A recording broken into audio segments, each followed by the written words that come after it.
किस प्रकार परीक्षित का जन्म हुआ वह प्रसंग जो है सूत जी महाराज सुनाने जा रहे हैं। बोले जिस समय महाभारत का युद्ध पूरा हो गया, कुरुक्षेत्र में योद्धाओं के सब बिखरे हुए पड़े हैं।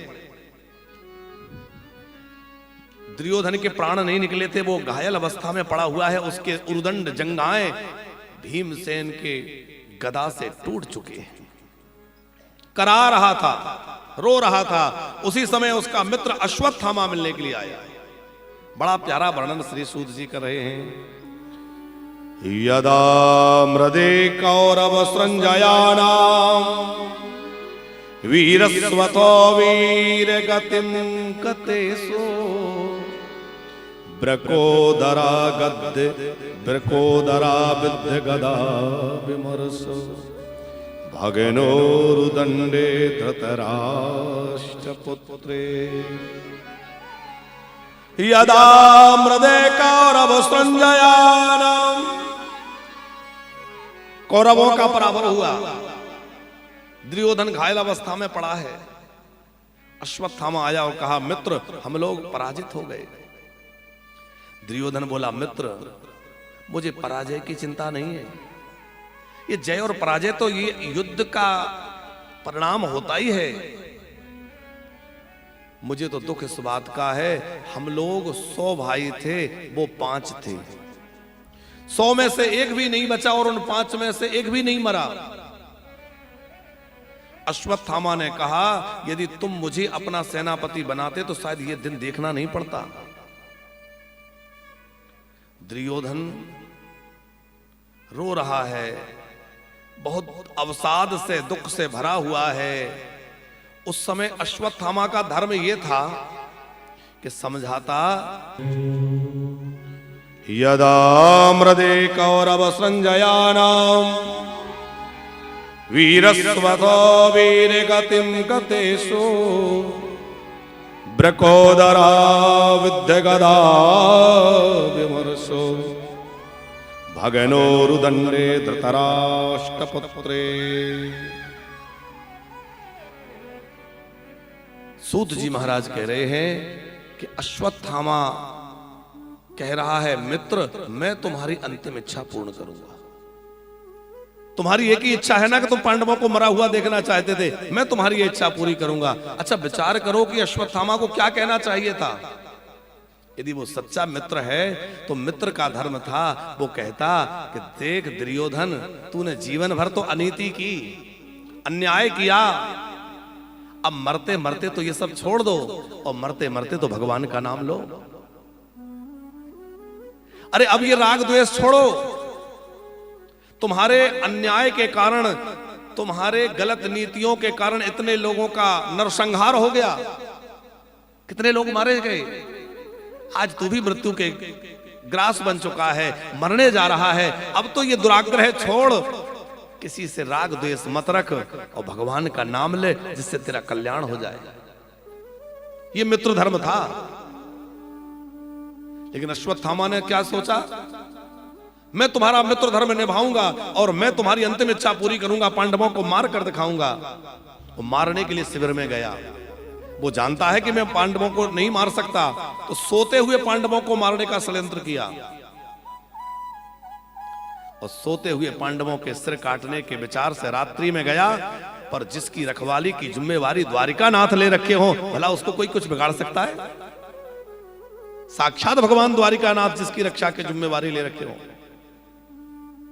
पांडवों को तो प्रभु ने बचा लिया, लेकिन पांडव पुत्रों के शीश काट करके अश्वत्थामा ने पांडव समझ करके और दुर्योधन को भेंट दिए। दुर्योधन जान गया अरे ये तो उनके पुत्रों के सिर हैं, ये तूने क्या किया। रोते रोते दुर्योधन मर गया। पापी का अंत ऐसे ही होता है। लेकिन बालकों की हत्या करने से अश्वत्थामा भी निस्तेज हो गया था, बड़ा दुखी हो रहा था। और इधर अपने बेटों को जगाने के लिए द्रौपदी गई। अब आप तनिक विचार करिए, कोई मां अपने बच्चों को सोते हुए जगाने गई हो और जगाने जाए और वहां सैयाओं से रक्त की धारा बह रही हो, क्या दशा होगी उस मां के हृदय की। यद्यपि द्रौपदी वीर छत्राणी हैं, वो जल्दी से घबराने वाली नहीं है, लेकिन फिर भी 5-5 पुत्र इनके मस्तक विहीन धड़ पड़े हुए हैं। चीत्कार करते हुए रो पड़ी, माता शिशूनाम निधिनम सुतानाम निशम्य घोरम परितप्यमाना तदा दुरद्वास कला कुलाक्षी तान सांत्वयन्नाह किरीटमाली। हे प्रभु देखो तो सही ये क्या हो गया। पांडवों ने दौड़ कर देखा, द्वारिकाधीश प्रभु पधारे। द्रौपदी बहुत रोई है। द्रौपदी इस बात के लिए दुखी है कि मेरे बेटे युद्ध में लड़ते हुए वीरगति को प्राप्त हो जाते तो मैं नहीं रोती। सोते सोते मार डाला। अर्जुन ने हत्यारे को मारने का निश्चय किया, अश्वत्थामा का पीछा किया, बंदी बना के द्रौपदी के चरणों में डाल दिया।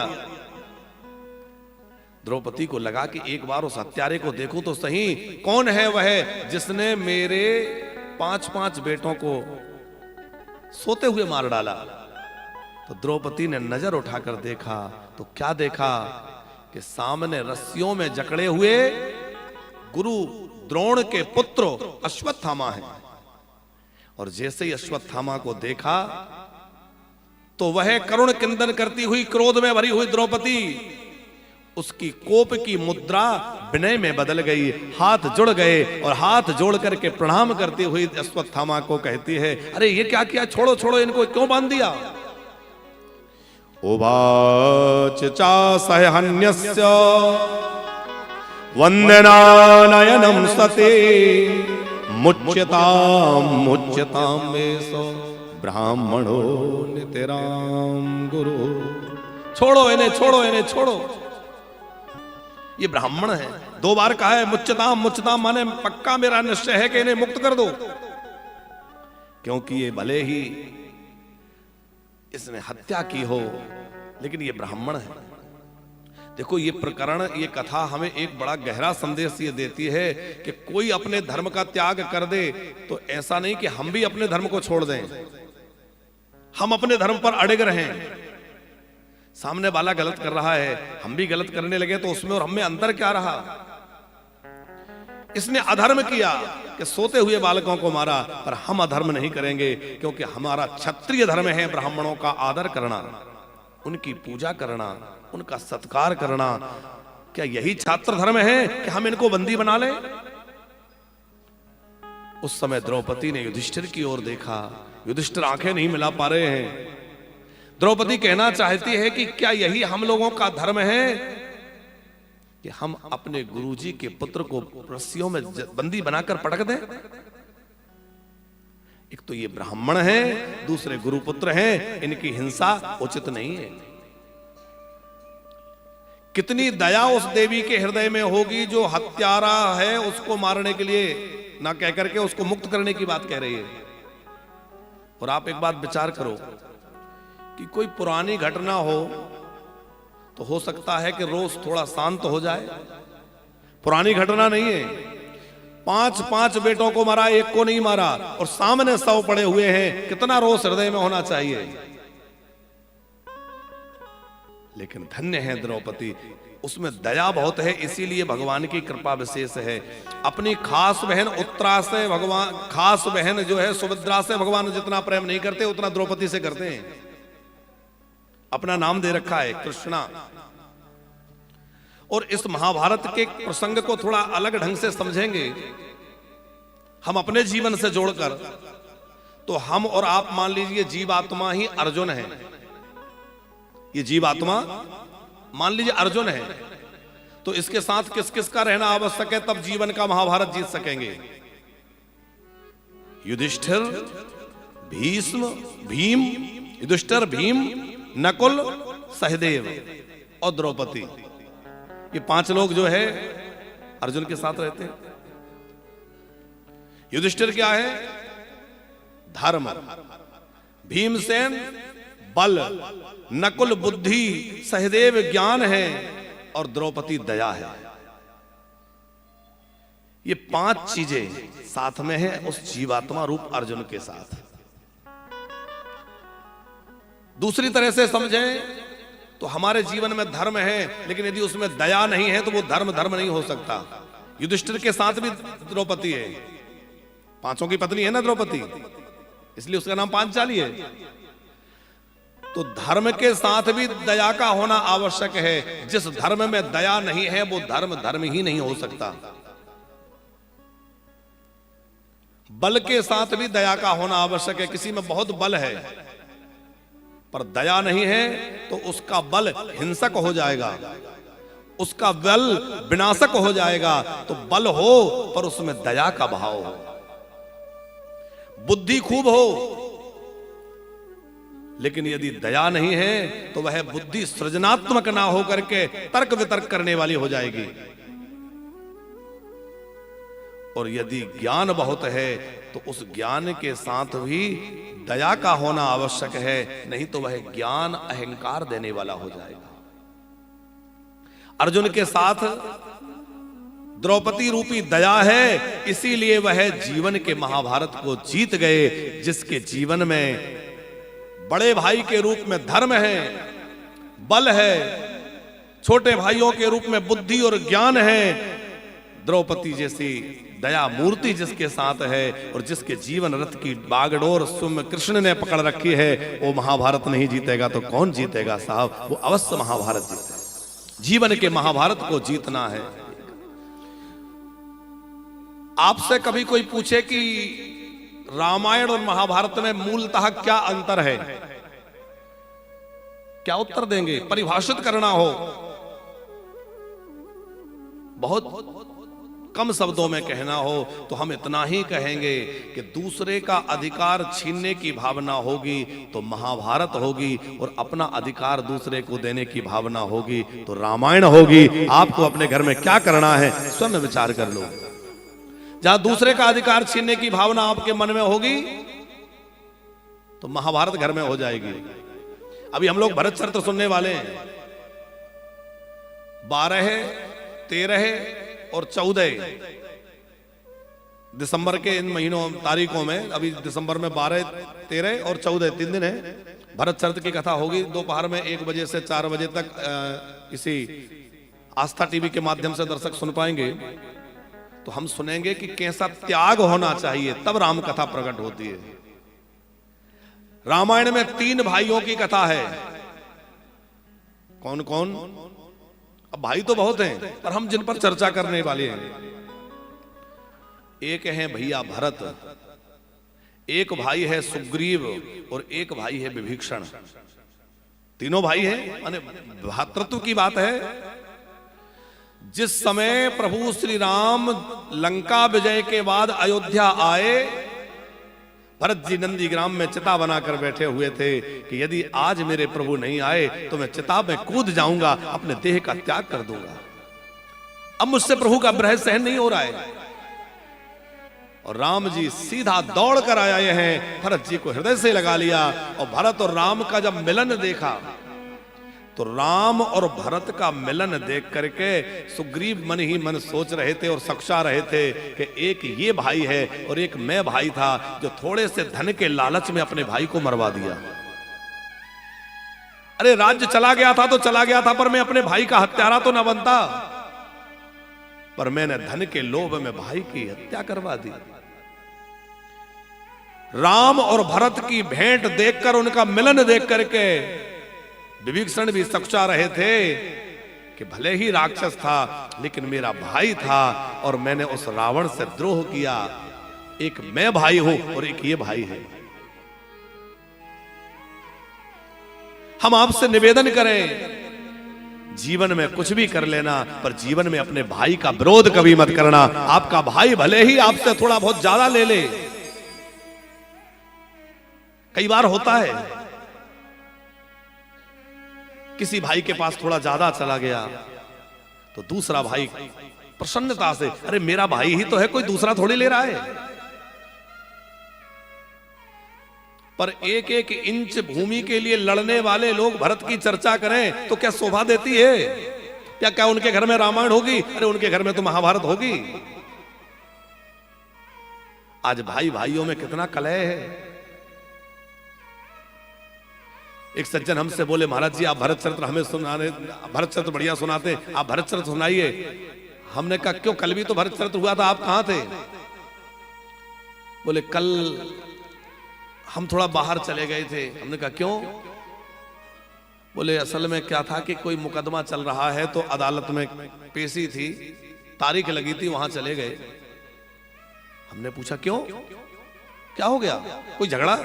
बोले नहीं, वो छोटे भाई से थोड़ा विवाद चल रहा है, वो कुछ बंटवारे को लेकर के विवाद था और वो अदालत में हमने थोड़ा केस लगाया है, वो कुछ हिस्सा दे नहीं रहा था तो हमने कुछ केस लगा रखा है, उसी के सिलसिले में आज पेशी थी। हमें हंसी लगी। भरत जी का चरित्र सुनना चाहते हो, अपने भाई के खिलाफ अदालत में जाके केस लड़ रहे हो, ऐसा भरत चरित्र सुनने से क्या लाभ होगा? अरे हृदय में ये भाव रखो, मेरा भाई यदि थोड़ा ज्यादा भी ले ले तो मेरी प्रसन्नता होना चाहिए, आखिर मेरे भाई नहीं तो लिया है, उसमें हर्ज क्या है? प्रेम से राम जी कहते हैं, मिल ही न जगत सहोदर भ्राता। दुनिया में कूट अनेकों हैं, पर चित्रकूट सा कूट नहीं, और दुनिया में झूठ अनेकों हैं, पर जटा झूठ सा झूठ नहीं। कि दुनिया में फूट अनेकों हैं, पर भाई भाई सी फूट नहीं, और दुनिया में लूट अनेकों हैं, पर राम नाम सी लूट नहीं। आज भाई भाई की जो फूट है, परिवार बिखर जाते हैं, बेकार सब हो जाता है। आप विचार करो, इतना बड़ा महाभारत हुआ, किसको क्या हाथ लगा? युधिष्ठिर भी प्रसन्न नहीं थे राज्य पाकर। जिस सिंहासन पर मैं बैठा हूं वह सिंहासन मेरे भाई बंधु कितने संबंधियों के रक्त से सनी हुई है, कितनों का नरसंहार करके मैंने इस सिंहासन को पाया है। क्या लाभ है ऐसे राज्य को प्राप्त करने से? इसका अर्थ समझना कि भैया आप किसी से झगड़ा करके, द्रोह करके छीन भी लोगे, अंतरात्मा प्रसन्न नहीं रहेगी, आपको शांति नहीं मिलेगी। शांति तो साफ बांट के खाने में है। आप प्रसन्नता से अपने भाई को कुछ दे दीजिए, अधिक भी दे देंगे तो आपको शांति रहेगी कि मैंने अपने भाई को ही तो दिया है। फिर उसके अंदर भी आपके प्रति प्रेम बढ़ेगा कि नहीं? आज द्रौपदी ने अश्वत्थामा को बंधन से मुक्त करने की याचना करी। युधिष्ठिर का भी मंतव्य है कि छोड़ दिया जाए, फिर छोड़ दिया गया। विरूप करके, कुछ अपमानित करके अश्वत्थामा को वहां से विदा किया। वह प्रतिशोध की ज्वाला में जल रहा था, उसे लगता था कि मैं पांडवों से प्रतिशोध लूंगा। देखो, होना तो यह चाहिए था कि अश्वत्थामा पांडवों का उपकार मानता, सोचता कि देखो मैंने तो काम ऐसा किया था कि मुझे मृत्यु दंड मिलना चाहिए, पर पांडव कितने दयालु हैं, द्रौपदी की कितनी दया है कि मुझे जीवन दान दे दिया। ये कैसे धर्मात्मा है? तो पांडवों का उपकार मानना चाहिए कि नहीं उसको, कि मुझे जीवित छोड़ दिया। लेकिन जब बुद्धि में मलिनता आती है तो सामने वाले की अच्छाइयां नहीं दिखती। सोचने लगा मैं पांडवों के वंश को समाप्त कर दूंगा। फिर सोचा कि पांडवों के वंश में बचा ही कौन है? अब तो पांडव बुढ़े हो गए, इनके बच्चे तो सब मारे गए, कोई तो बचा नहीं। ध्यान आया कि अरे, जिस समय अभिमन्यु युद्ध के लिए जा रहा था, चर्चा चल रही थी कि इसके पत्नी जो उत्तरा है वो गर्भवती है, और यदि वो गर्भवती थी तो उसका बच्चा जन्म लेगा और उससे पांडवों का वंश आगे बढ़ जाएगा। तो दुशासन की बुद्धि में कितनी मलिनता आ गई। आप जानते हैं दुशासन कौन है? गुरु द्रोणाचार्य के पुत्र हैं, ये तो है ही। लेकिन शिव महापुराण की कथा के अनुसार भगवान शंकर के अंश से उत्पन्न है वो अश्वत्थामा। अश्वत्थामा किसके पुत्र हैं? द्रोणाचार्य के। भगवान शंकर के अंश से जन्म हुआ है, लेकिन उनकी बुद्धि इतनी मलिन कैसे हो गई कि सोते हुए बच्चों को मार डाला, फिर गर्भ की हत्या करने के लिए उत्तरा के गर्भ पर अस्त्र छोड़ा। अरे भ्रूण हत्या जैसा कोई पाप नहीं है, पेट में पल रही संतान को मारने से बड़ा क्या पाप होगा, पर वैसा जघन्य अपराध करने के लिए वह तत्पर हो गया। क्यों? यह है संगति का असर। इसने कौरवों का साथ किया, दुशासन का, दुर्योधन का, शकुनी का संग किया, और दुर्योधन जैसों का संग करने का परिणाम है कि बुद्धि इतनी खराब हो गई कि आज ऐसा कलुषित कर्म करने लग गया। क्षण भर का कुसंग भी आपका जीवन नष्ट कर सकता है। जीवन में सत्संग न मिल पाए तो एकांत में रह लेना, लेकिन कुसंग में मत रहिएगा,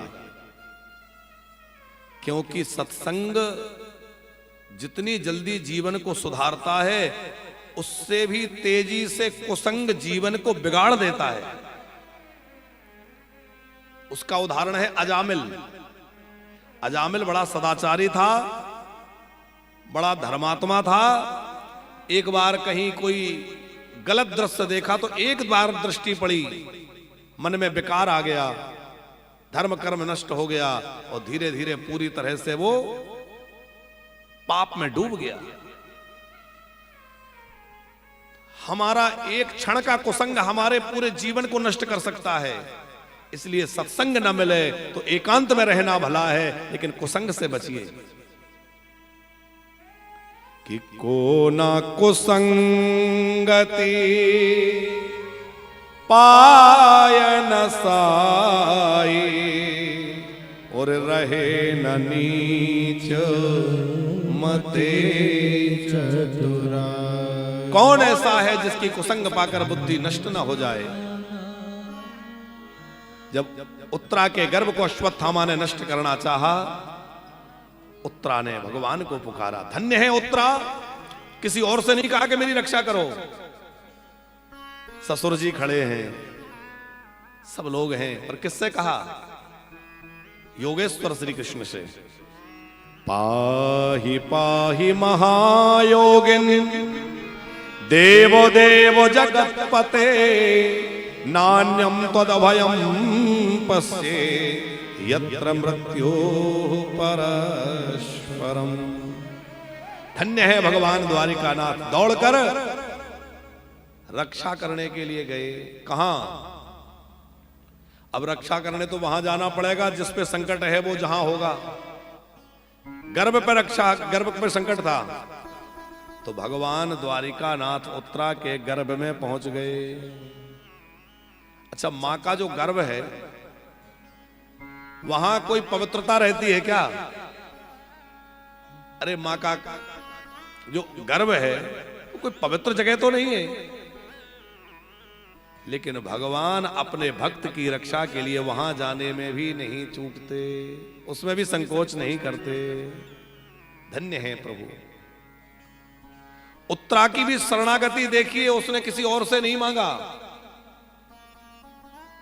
किससे मांगा? द्वारिकाधीश से रक्षा का बात कही। हमारी जो बुद्धि है वो दो प्रकार से काम करती है, ध्यान सब सुनिएगा। एक है सती बुद्धि और एक है व्यभिचारिणी बुद्धि। सती बुद्धि कौन सी है? सती मति कौन सी है? जैसे एक नारी अपने पति के अतिरिक्त किसी और की ओर देखे ना, वो सती कहलाती है। उत्तम सती का लक्षण क्या है? तो श्री जानकी जी से वन मार्ग में